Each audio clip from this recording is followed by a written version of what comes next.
Amy, let me tell you about a magical place that is so exactly designed to be enclosed space, year-round fun for the whole family that I bet you already know what I'm going to say before I even say the name. Let's say it together on 3. 1, 2, 3. Great Wolf Lodge. You got it, Amy. My kids loved Great Wolf Lodge when we went. You probably already know that it has a huge indoor water park with a wave pool, lazy river, a bunch of massive water slides. But then your pack can hit the other attractions because wait, there's more. Great Wolf Lodge has adventure-packed attractions like Magi Quest, a live-action game kids can play throughout the lodge, plus the Northern Lights Arcade. Spent some quality time there, so your kid who loves the lazy river and your kid who loves fantasy games will both have a great time. Great Wolf Lodge also offers great dining options and complimentary daily events like nightly dance parties, all under one roof. Unpack the car once and you're settled in to have fun. And with 22 lodges across the country, you're always a short drive away from adventure. We've both had such great times at Great Wolf Lodge, so bring your pack together at a lodge near you. Learn more at greatwolf.com and strengthen the pack. Hello and welcome to Fresh Take from What Fresh Hell Laughing in the Face of Motherhood. This is Margaret, and today I am talking to Jessica Slice. Jessica is a disabled author, speaker, and essayist. Her new book, Unfit Parent, A Disabled Mother Challenges an Inaccessible World, was shortlisted for the J. Anthony Lucas Prize. She is the co-author of Dateable, Swiping Right, Hooking Up, and Settling Down, and This Is How We Play. She has been published in Modern Love, the New York Times, and the Washington Post, among many others. She lives in Toronto with her family. Welcome, Jessica. Hi, thank you so much for having me. I'm thrilled to be here. First of all, I want to say to our listeners, this is a book about disabled parenting, but there is so much in this book. If you're listening and thinking, well, I can turn this off. I'm not a disabled parent, nor do I know a disabled parent. First of all, I would suggest you're probably wrong about that. And second of all, there are so many lessons in this book for everyone listening right now. So stay tuned, as they say. Let's talk, Jessica, first about this title, which really jumps out at you, Unfit Parent. What made you choose that title? It's obviously very evocative. Yeah, I mean, I chose it because in 22 states in the US, it is legal to remove a child because the parent is disabled by CPS.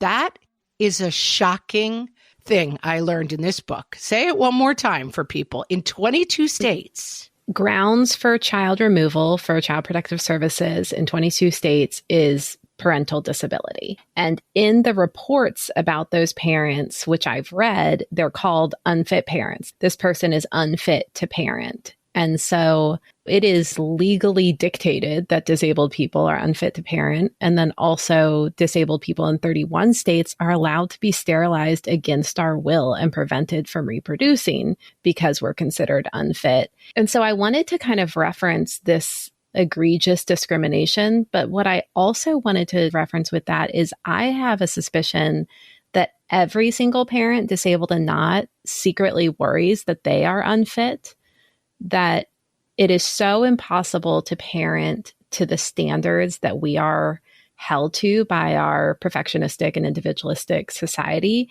that we all sort of have this constant fear that we're unfit. And so I also wanted to reference that. I sort of thought readers, disabled and non-disabled, would see that title and be like, ooh, yeah, that's a thing I secretly worry about. I'm going to quote you to yourself. You say, if you are a parent, disabled or not, and you are exhausted and feel like you are drowning in inhumane policies and culture, I hope this book offers hope. My first message is this: you aren't wrong. You are doing something impossible. But the good news is that marginalized people are often the first to notice when something is broken, and as such are the first to establish reparative solutions. And that's why I say sometimes it feels kind of pat to say, oh, there's something in this book for everyone. This really is a book about parenting first and the hurdles of parenting. And you come at it from this lens of being a disabled parent. But some of these problems are about all of us, really. Exactly. And what I did, I actually didn't include the parts about sterilization or child protective services, as you saw, until the very end, because I wanted to build up this shared experience between disabled and non-disabled people, showing that parenting is impossible for everyone, including disabled people, but that actually disability cultures offer solutions. And so that there would be this sort of unified sense that we all deserve better. And so then by the time you get to the end of the book showing child protective services and forced sterilization, I thought it would increase the outrage and commitment to change, because disabled parents are not a wholly separate group that live lives totally different from every other parent. Absolutely. And I think that we found that so much on the podcast.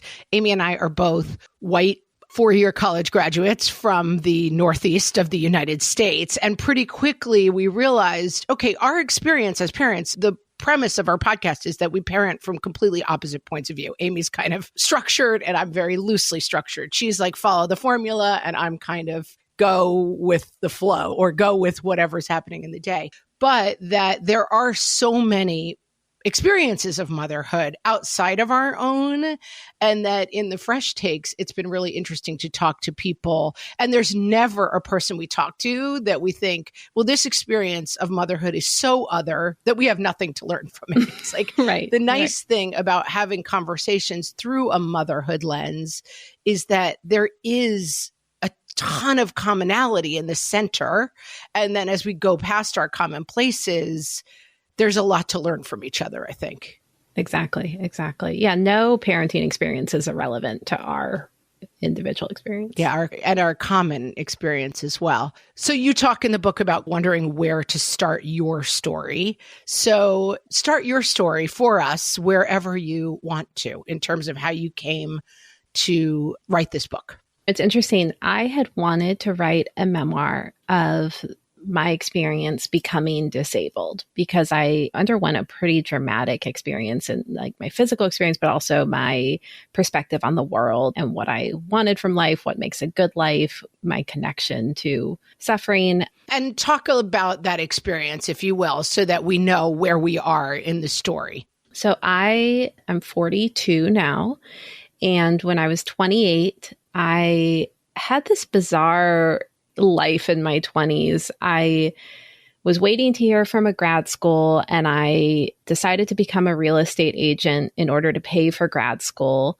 And then I ended up falling in love with real estate, and then became kind of too successful in my 20s with real estate. Started a company, made a lot of money, and just had this like really on paper perfect life. I was married to my college sweetheart. We were out with friends most nights of the week. We went on these lavish vacations. And I was also always deeply dissatisfied. I felt like I was just one bit of effort away from actually being happy. I kept thinking like, well, as soon as I get this, or as soon as I do this, or if I was only doing this, I would finally be happy. And this sense of dissatisfaction was really corrosive in me. It made me sort of manically pursue better in everything. And then one day when I was 28, I was on a hike on a Greek island in Santorini, and the hike got extended because of a pack of wild dogs. And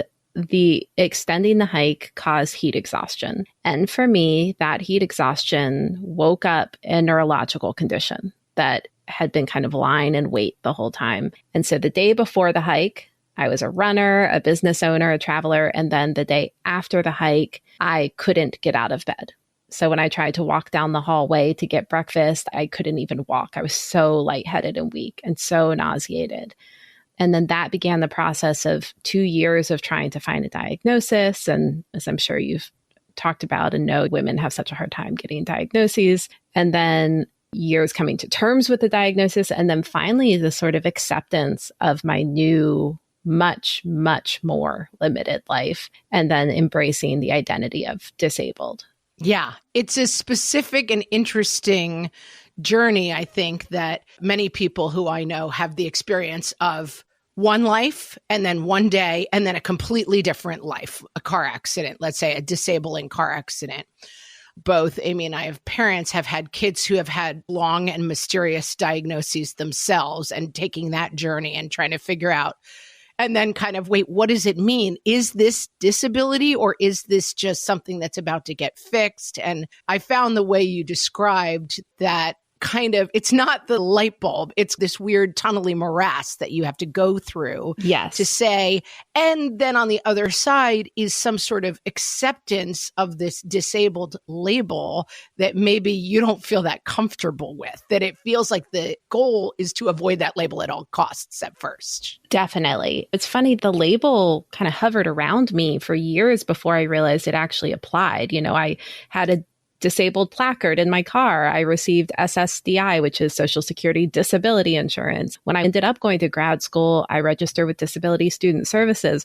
And for some reason, at none of those points did I think I'm disabled. Right. I thought that's just the name that they say. Right. I'm just stopping by here. Don't get attached to me. I don't really belong here. This isn't really me. Yeah. And I include that in the book because it's obviously not parenting related, but my book's approach is really embracing my identity as disabled and really looking at the strengths of it, which I do at this point strongly believe in and experience.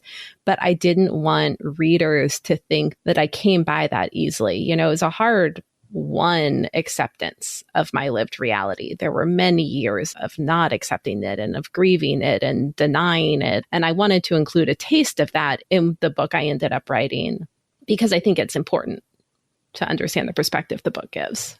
And then you start a journey of this new identity. And you say, when I talk to people who became disabled as a child or were born with disabilities, I am struck by the sense of entitlement I retain as somebody with an acquired disability. I am surprised when the world isn't designed for me. And so you've seen the world from both sides now, as Joni Mitchell says, right? Like you... Yeah. And I think it offers a very specific perspective that you were a runner and let's jump on the plane and go. And, I don't have to consider anything about my existence other than the day to day. And then experiencing this other side of coming at a world that is really not designed for the way that you now live. Right. And I mean, it was my body changed, but also when I became disabled, I stopped working. I couldn't work and I went through a divorce and it took a few years to get approved for disability insurance. I went through all this process of getting denied. So I went through years with no income. So I went from being flush with cash, partnered, able-bodied, and then suddenly I'm trying to figure out my finances. Like that was very precarious. Everything changed. And I think I really did retain this sense of outrage because I had lived the other way. And I thought like, I don't deserve this. And the fact is no one deserves it. But maybe if I had had that outrage pummeled out of me over decades, I wouldn't have retained it the way I have. But I'm still shocked when I'm discriminated against. And I think that's just part of my perspective. Yeah, it's like you are the frog who got thrown in the boiling water, and you're like, whoa, guys, this is nuts over here. That's happening? A great analogy. Yeah, I'm like, guys, we're boiling. Like this is not okay. What's happening? Yeah. I am talking to Jessica Slice. She is the author of Unfit Parent, A Disabled Mother Challenges an Inaccessible World, out now, and we will be right back. Hellions, it's time for some spring cleaning, and I don't just mean the coat closets. Doing your financial spring cleaning can actually be super easy when you let Monarch do your financial spring cleaning for you. One dashboard that gets your entire financial life organized. No more clutter, no more mess, no more logins scattered everywhere, just accounts, investments, property, and more, all in one place. Get your first year of Monarch for half off, just $50 with promo code FRESH. Monarch allows you to look not only at what you've already spent, but also to plan for the future. With Monarch, you can set savings goals, plan for big purchases, and notice spending trends before they become a problem. I can generate cash flow reports that show me what we spent this quarter, this month, what we're probably going to spend next month, and feel prepared, organized, and knowing how to plan for the future. No more surprises and a lot more clarity. Try Monarch. Use code FRESH at monarch.com to get your first year half off at just $50. That's 50% off your first year at monarch.com with code FRESH. Amy, when I'm having a good hair day, it usually makes my whole day better. And that's why on every day, I'm taking Nutrafol. Nutrafol is the #1 dermatologist-recommended hair growth supplement brand, and it's the #1 hair growth supplement brand personally used by dermatologists. Nutrafol's hair growth supplements are peer-reviewed, NSF certified for sport, and clinically tested. Nutrafol offers multiple formulas for men and women tailored to different life stages and lifestyle factors, so you get support that's actually right for you. Adding Nutrafol to your daily routine is easy. Order online, no prescription needed, with automated deliveries and free shipping to keep you on track. Let your hair be one less thing to worry about. See visibly thicker, stronger, faster-growing hair in 3 to 6 months with Nutrafol. For a limited time, Nutrafol is offering our listeners $10 off your first month subscription and free shipping when you visit Nutrafol.com and enter promo code LAUGHING. That's Nutrafol.com, spelled Nutrafol.com, promo code LAUGHING. My favorite skincare products actually feel more like self-care, like they're so nice to put on and they smell so good that I'm actually happy when I get to that part of my day. And I swear that is how I feel about Osea's anti-aging body balm. Amy, you are usually the lotions and potions queen on this podcast, but I have to say, hard agree. Osea's anti-aging body balm is a liquid silk body balm that combines the lasting hydration of a lotion with the firming power of a serum, leaving skin smoother and firmer. This body balm is clinically tested and designed to deliver visible results you can see and feel. So we've gotten to use this product for a couple of months now, and I swear I have really noticed firmer and smoother skin, like on the back of my hands. It's like getting a mini spa treatment from head to toe. Get a spring-worthy glow with clean, clinically tested skincare from Osea. And right now, we have a special discount just for our listeners. Get 10% off your first order site-wide with code FRESH at OseaMalibu.com. That's 10% off your first order with code FRESH at OSEAMalibu.com. So let's talk about your journey to motherhood, how you became a mom. So when I was in my early 30s, I had a boyfriend, David, and we bought a 2-bedroom house in Oakland, California, where I was living. And I can be a real, moralistically rigid person. And I got it in my head that it was immoral of us to have a second bedroom and not have someone stay in, because housing in Oakland is so expensive. So expensive. And we had time and we had the space, and I felt like I had the emotional capacity. And so I convinced David that we should be foster parents. We were not engaged. We were serious. Obviously, we bought a house, but it was not our family planning. It was purely based on this sense of, if we have room, if we have time, we should be foster parents. And so we went through the foster system, and I go into detail in the book, but it was not easy to get licensed as a disabled person. And then we were licensed up through age 12. And we actually met with someone about having a 16-year-old refugee stay with us. We were really thinking that there would be an older kid in our house. And we had a few baby supplies, but it's almost impossible to outfit a house for every child age 0 through 12. There's you can't. Complicated. And so we basically are we doing had board books or video games. I don't know what's happening over here. Yeah.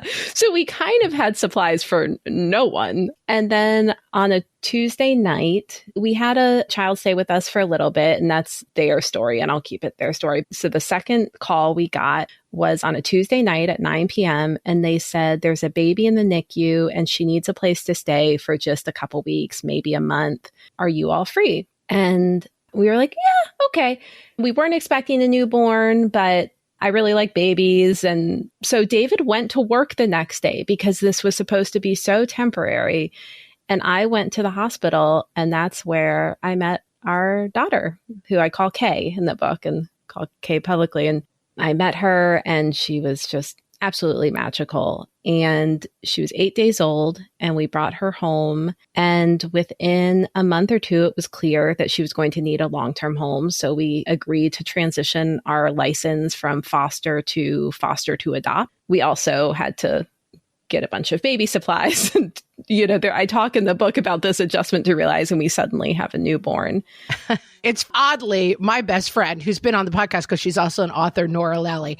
She has almost the exact same story. She was fostering, expecting older children, ended up with a call, we need a baby that needs a home for 5 days. And that is now her son who's 16 years old. And I had a baby at the time and came over and I was like, here's diapers, here's a pack and play for like 3 days. And then the 3 days just kept going and going and going. It's an unusual story. And I know 2 people it's happened to. I cannot believe that. Gosh, I would love to talk. I've never talked to someone else who became a mom this way. To connect you guys. Yeah, it's really interesting. Yeah, I mean, it's such a wild experience. And I actually, in the book, I read about how I got home and I Googled, how do you take care of a newborn? Because I didn't even know the daily activities. And then I just wrote down, okay, bottle, burp, nap, diaper, bottle, burp, nap, diaper. And you got it there. You got it. And then hopefully long sleep at some point. Sleep at some point.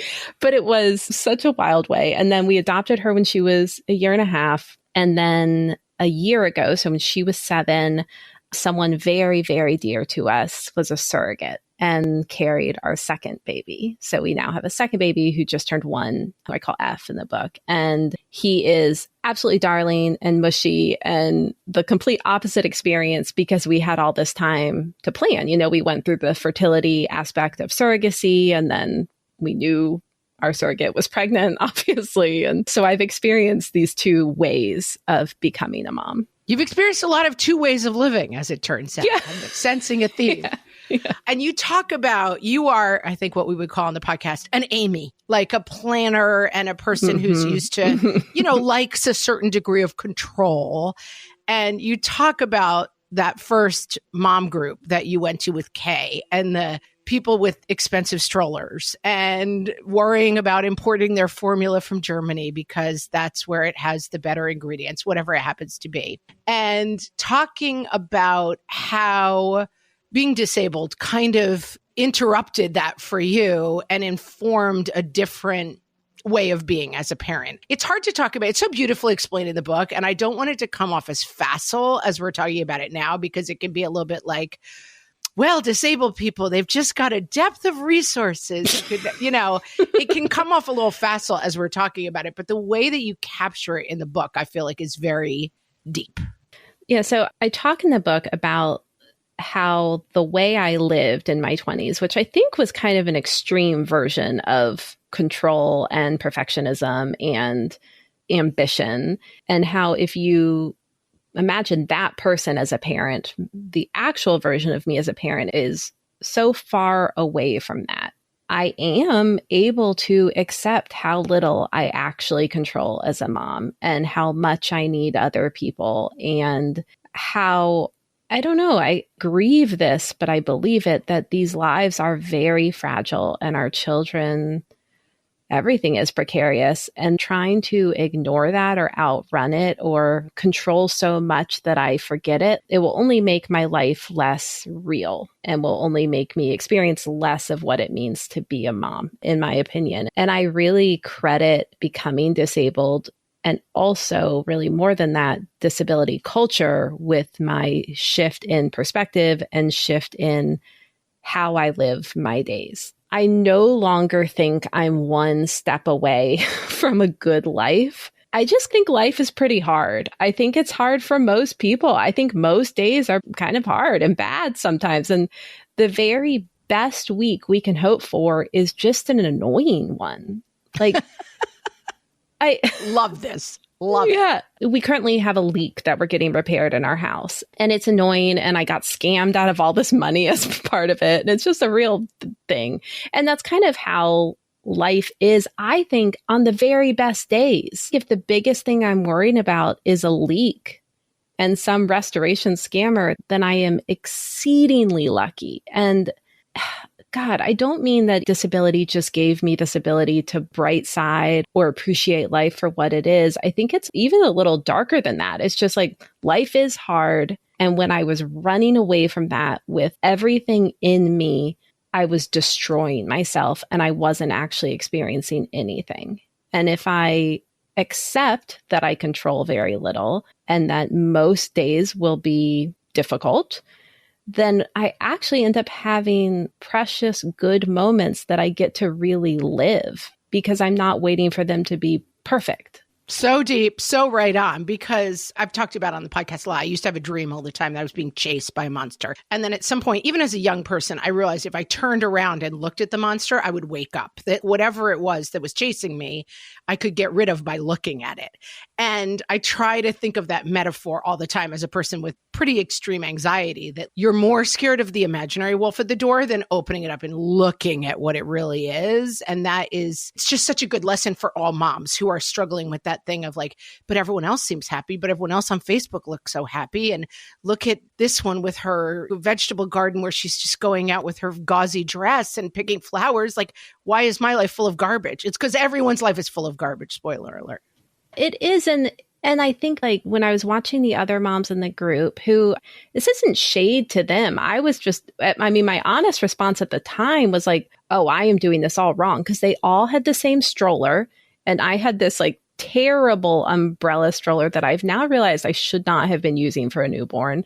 And I was using like Enfamil Gentle Ease, which is what we used with both kids. And they all had the German formula, those who weren't breastfeeding, and most of them were breastfeeding. And they all had the same baby wearing things, but I can't use those because they dislocate my ribs. And I just kind of felt, and I think we've all felt in groups, and maybe everyone in every group feels this way, like the odd duck. And at the time I was like, I guess I'm doing this wrong. But I also was loving parenthood more than anyone else, that I felt a real comfort in it and a real connection to it. And I think this attempt to purchase our way into solidity as parents never satisfies the itch we're like trying to scratch. And so I think it just makes us very unhappy and costs a lot of money.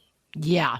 Yeah. And there's a whole industry. This is not our fault. There's a whole industry being like, you are one rocking babadoo away from a baby who sleeps through the night, and you're not. But it's not just coming, it's capitalism all along. It's like, it's not just coming from our own brains. I love this quote from the book talking about the night nurse who you had working with you. And this is another aspect of, I think, something that you were freeing yourself from just naturally. She says, I took note of how you weren't abandoning yourself. I walked in and you were sitting on the floor making bottles because you couldn't stand at the counter. You never pretended that you didn't have needs. I have come to believe that accepting your own needs in the early days is a good predictor of how well you will adjust to parenthood. And this is a theme in this section of the book about being disabled, making it easier in some ways to access what you needed as a mom, and that sometimes moms don't give themselves that opportunity. Yeah, I think it's true. And that was a surprising chapter to write because the interviews turned out much different than I expected. What I ended up finding is that disabled moms adjusted to parenthood easier than non-disabled. And I think a lot of it is because disability does two things. One, it requires this daily physical problem solving that applies directly to the newborn days. Like so much of parenting a newborn is physical and is physical unpredictability. Every sip they're taking, you're paying attention to. Every poop, every movement, every sleep, the way they grunt, their breaths are weird. Everything is just this like constant physical adjustment. And I think that's familiar. But I think also admitting that your body has needs in those early weeks is very difficult if you haven't had to experience a needy body before. And I think society cultivates a real fear of disability and a real fear of lifelong limitation or of always having need or always being in pain. And I think pregnancy and birth take us into a relationship with that is terrifying if you haven't lived there before. Because a lot of the people I interviewed, women would say, well, I was home and I was in pain, or I couldn't stand up off the floor, or I could barely walk. And I worried I would always be this way. And that made me despair. And I think if we weren't so terrified of disability, we might have just a little bit more distance in those early days from the physical recovery. And it might not be quite as destabilizing to have those early physical limitations after birth. Yeah, I love this point, and it's something that we talk to a lot of people, and I'm also an oldie lock, so I've heard a lot of things, and this, I was like, I'm hearing this for the first time, and it really struck me of the fear of weakness, the kind of excitement we put around, like, you can't even tell she had a baby. Look at this celebrity. It's amazing. It's like, why are we making this invisible to ourselves and other people and walking past any of the weakness that comes from giving birth to a giant human? Why would we want to make that an experience that, like, it's completely invisible? That's the win. Right. And why is independence in those early days, or strength, or look, she's just up and about, like, why is that the thing we're doesn't need any help? Hooray. Yeah. What? Yeah, there's this story that someone told me about her, and she was non-disabled, and she had this extreme back pain and nerve pain after giving birth, and her baby had to visit the hospital every day or every other day, and it was a half-mile walk. And she talks about how that walk was agony, like that she was just walking from their apartment to the hospital in so much pain, and it made her postpartum depression worse. She just thought, like, I cannot live like this. And as she told the story, I thought, why did no one give you a wheelchair? And I think there's this fear of needing adaptive equipment, of needing other people, of being fragile, that we would rather endure agony than admit that we need things. And I don't blame her for not getting a wheelchair. Someone should have said, don't make this new mom walk a half a mile every other day. There's no prize at the, there's no gold star. You just get to sit in a chair with wheels and someone pushes you. That is better. And not in pain. Yeah. Yeah. We love it. Yeah. I'm talking to Jessica Slice. She is the author of Unfit Parent, A Disabled Mother Challenges an Inaccessible World. And we'll be right back. You know that thing where you get an amazing pair of shoes at a really great price and want to tell everyone about it? Yeah, so do we. Here at Designer Shoe Warehouse, we'll give you something to brag about. Like the latest styles from brands you love, or the trends everyone's obsessing over, or shoes that make you feel like, well, you. So go ahead, show off a little. Find shoes that get you at prices that get your budget. Head to your DSW store or DSW.com today. DSW, let us surprise you. All my kids learned to swim when they were little. It was super important to me that they be confident and safe in the water. There was only one problem with that: taking them to swim lessons. I mean, the pools were freezing. There were always cranky adults doing laps right there. And it was definitely not, for any of us, what you would call fun. Amy, heard. But now there's Goldfish Swim School. Goldfish takes a really thoughtful approach to swim lessons, combining research-based teaching with a warm, kid-friendly environment that actually helps kids thrive in the water. Every detail at Goldfish is thoughtfully designed to create a golden experience, from shiver-free, warm indoor pools to comfy waiting areas for parents to professionally trained lifeguards on deck. Goldfish uses an approach called the science of swim play, which combines guided play with proven teaching techniques to help kids learn to swim, build water safety skills, and gain confidence, all at their own pace. Lessons are designed to meet kids exactly where they're at. If you've been thinking about swim lessons or just wondering where to start, this is a great opportunity. Right now, Goldfish Swim School is offering a waived membership plus your child's first lesson free at participating locations. Just visit goldfishswimschool.com/free to find a location near you and enroll using promo code FREE. That's goldfishswimschool.com/free, promo code FREE. So you say in the book, and this is about what we were just talking about, disabled people cannot rely on the dominant narrative of individualism and bootstrapism. Our bodies and minds dispel the myth of optimization. We could not survive with that worldview. And so together we create a new template. It's much more complicated and far less aspirational, but flexibility and compassion are exactly what you need when your body is sore from labor and your family dynamic has shifted beyond recognition. Disability culture offers a solution that is gentle and soft, and most importantly, true. Let's talk a little bit about that solution, which we were just getting to before the break. That is it that we need to be more gentle with ourselves? Is it just accepting the wheelchair for the walk? Where does that truth lie for all of us? I think the actual solutions would probably be societal, but I think there also could be individual solutions. Leading up to it, it's okay, this time will be harder than I can imagine in ways I cannot imagine. And admitting what's hard and asking for help and saying what I need is okay. That is not the worst case scenario. and needing more than I expect is not the worst case scenario. That particularly that time after becoming a parent, I think we need to set our standards way, way lower as far as physical experience, emotional experience, organization, aesthetics. I think we should expect everything to be a disaster. I think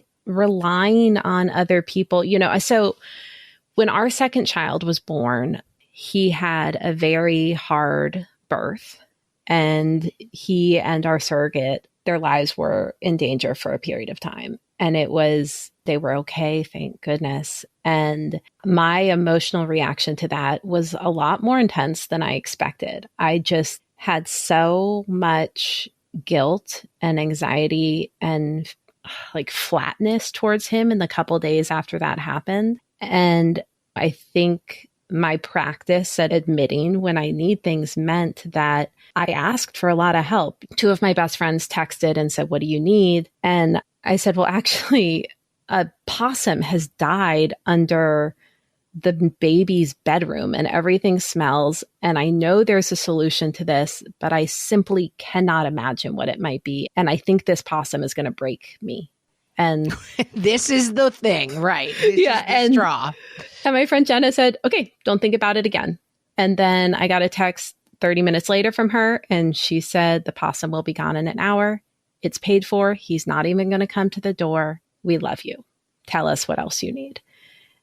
And then I have another friend, Lauren, and they're a musician, and I was having trouble sleeping. So I started listening to white noise. I mean, obviously we had a newborn, so I was having trouble sleeping, but I was having trouble sleeping besides that, like even between feedings. And I was trying white noise and it was giving me panic attacks. And so I said to my friend, I was like, "Can you help me find something that will soothe me at night and so I can get just like an hour of sleep?"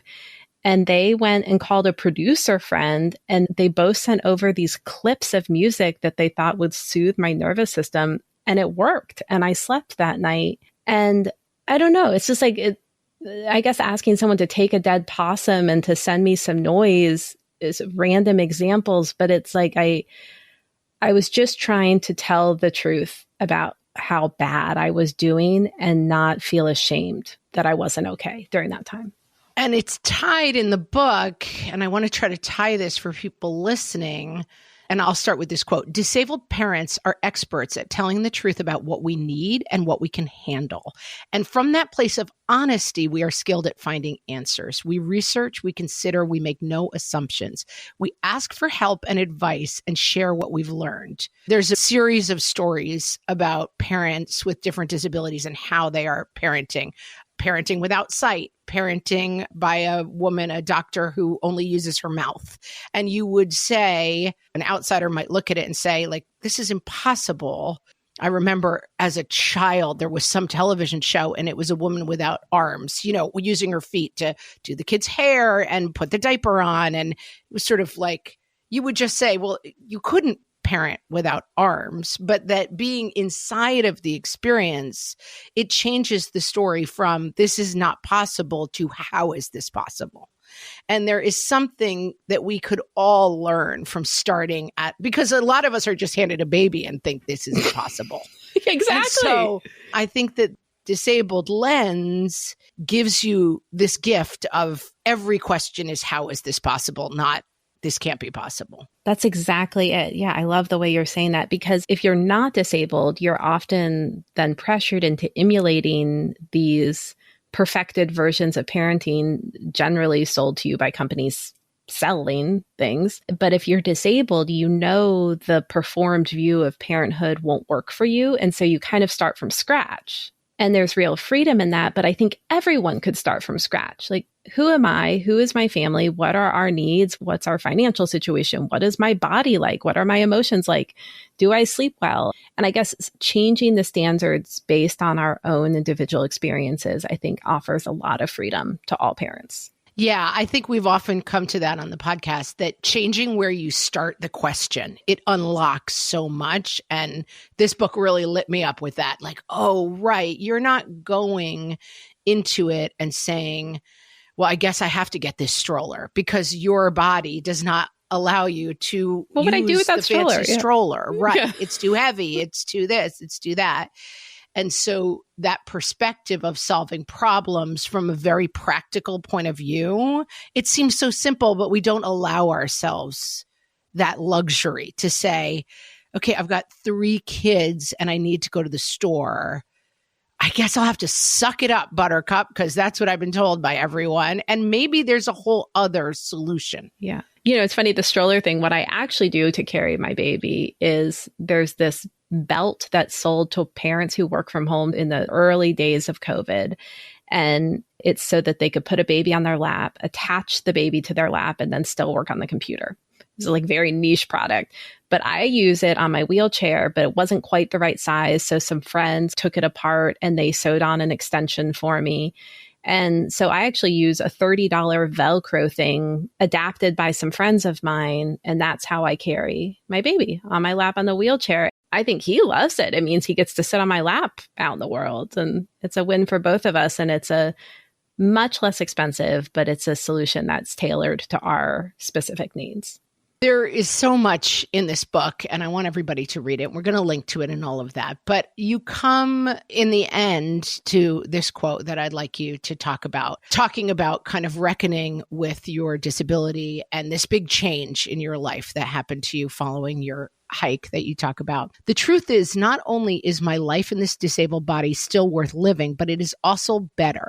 I mean that. I would pick this version of myself. I would pick this version of my days. The only way that I can explain this reality is that the standards by which I thought I should measure a life, by the diversity of experiences and absence of suffering and range of possibility, were the wrong metrics. So we've been talking a lot about that, the idea that we're measuring things maybe by the wrong stick. But coming to this conclusion about your own life, talk a little bit about those metrics and how you kind of came to realize that they were the wrong measuring stick. Yeah, I think I saw my life in every part that fell short of perfection was like a personal affront to me. And I could not enjoy it until it was all the way good. And I think that was such a desperate attempt to ignore the reality, which is this ends. It will never be perfect. We're all fragile. We all suffer.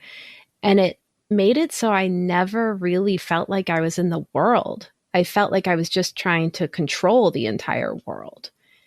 And then being disabled, although it does include for me a lot of physical pain and suffering and limitation, I feel like I'm actually alive now. And I just really mean that. I feel like I exist in the world. I feel like I know my kids and they know me, and I know my friends and they know me, and I know my husband and he knows me. And that's kind of a miracle to get to live that way. That is so well said. And I feel like it just captures the magic that is this book. It is called Unfit Parent, A Disabled Mother Challenges an Inaccessible World. We will link for you to purchase it from our bookshop, which is an independent bookseller. And Jessica, tell our audience where else they can find your work. You can find me on my website, jessicaslice.com. I have a Substack, and then I'm on Instagram, Jessica Slice. We will link to all those places as well. I loved this book. I could not recommend it more highly. Thank you. Unfit Parent, and we will link to everywhere you can find Jessica. Jessica, thanks so much for talking to me today. Thank you.